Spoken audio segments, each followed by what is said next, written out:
Previously on Last Call Games. We're going to take a look at an arcade classic reimagined for the 21st century. We're going to look at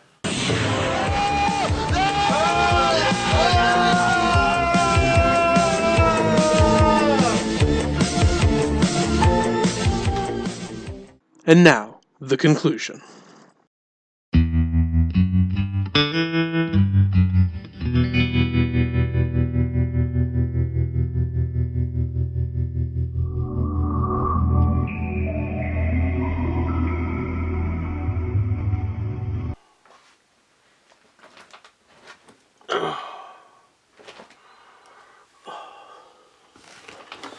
where am I? Oh.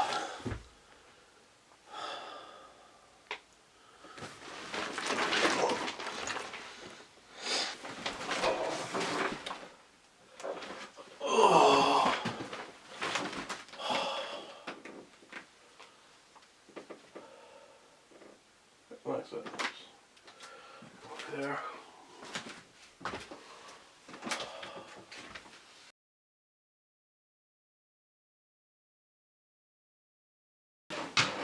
Whew.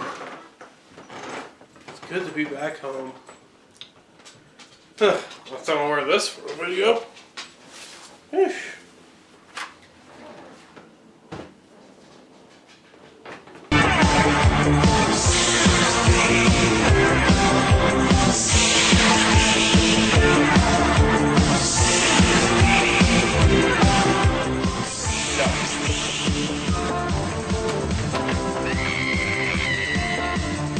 Nope.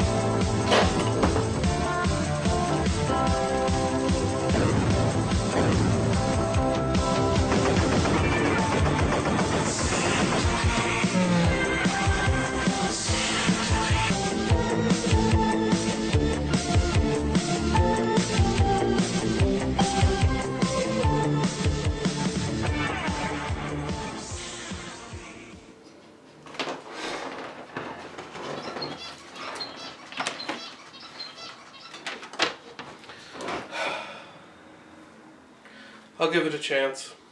Who knows? It might even be good.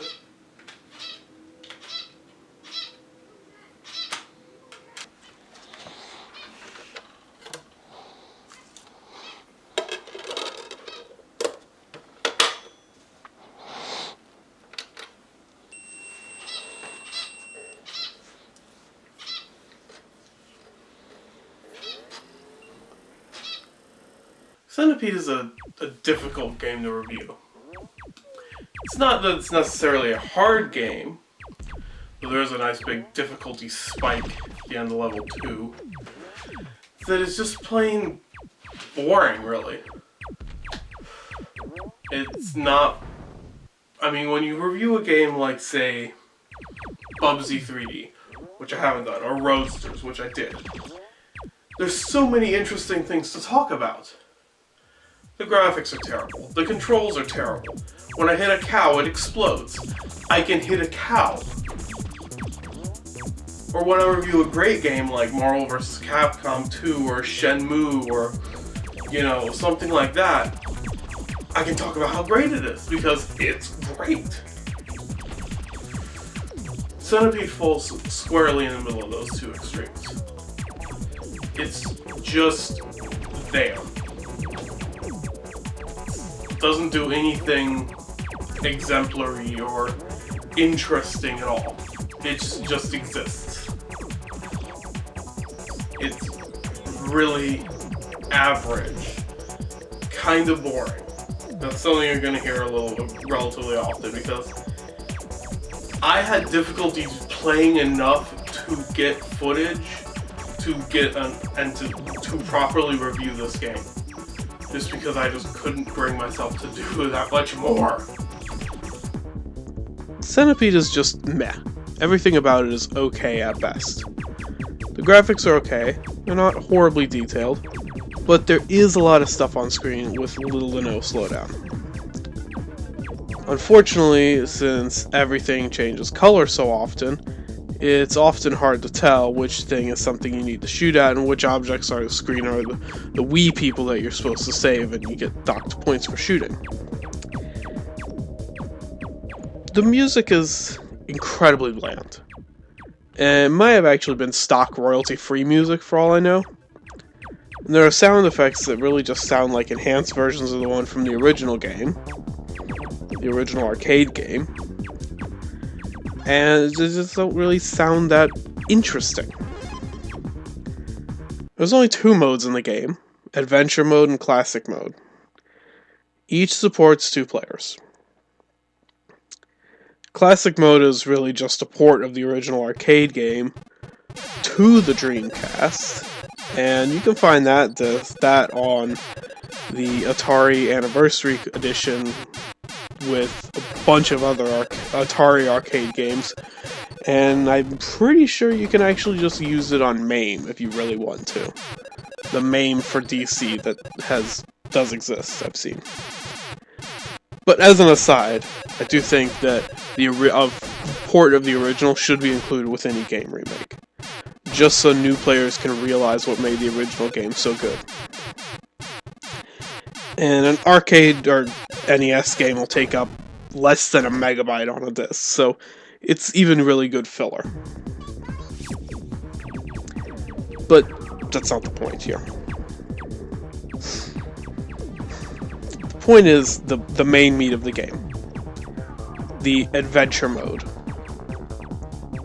whereby the player embarks on a story to save the Wii people from the horde of insect invaders. And there's some animated cutscenes in between each world that look to be about PS1 quality, probably because this game, like a large amount of the Dreamcast library, is a port of a PS1 game.